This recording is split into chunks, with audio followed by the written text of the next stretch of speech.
Well, hey friends, welcome to today's Cup of Encouragement. This has been one of those weeks. You know what they're like. You've had them.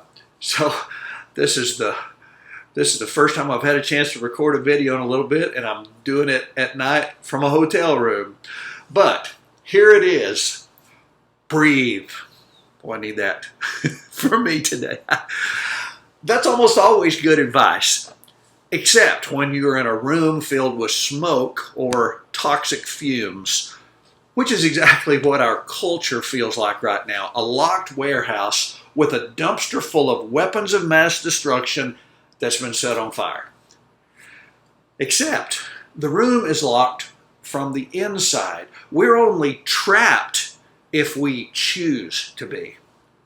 But until we choose to get outside, all we will see and hear and taste is the dumpster fire. So how do we get outside? Well, here's a path to follow. We begin with praise. Horatius Bonar wrote the beautiful hymn text, "Fill thou my life, O Lord my God." Check out these verses.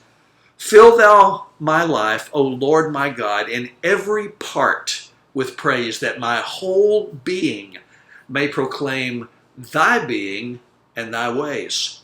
So shall no part of day or night from sacredness be free, but all my life and every step be fellowship with thee." Now I want you to imagine yourself in the warehouse again, but with an oxygen tank strapped to your back.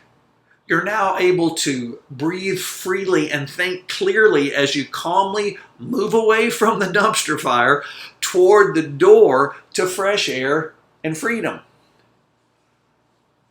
Once you filled your life with praise and recognized that you have the capacity to bring your sacred fellowship with God into every circumstance, you can gain a new perspective of grace.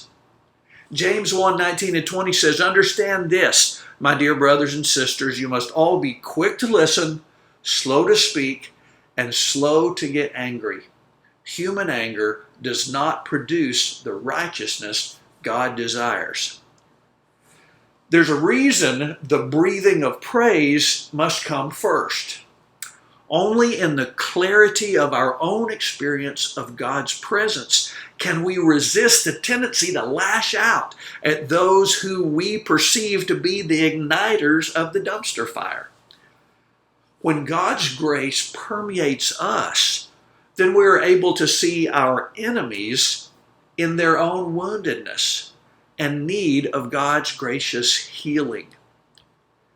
Henry Wadsworth Longfellow said, "If we could only read the secret history of our enemies, we would find in each man's life sorrow and suffering enough to disarm all hostility." When we have relocated ourselves above the noise and pollution, we're able to see the devastation of the fire even on those who seem to have ignited it. And we are able to fulfill the words of Jesus, who told us to love our enemies and pray for our persecutors. So here's my question.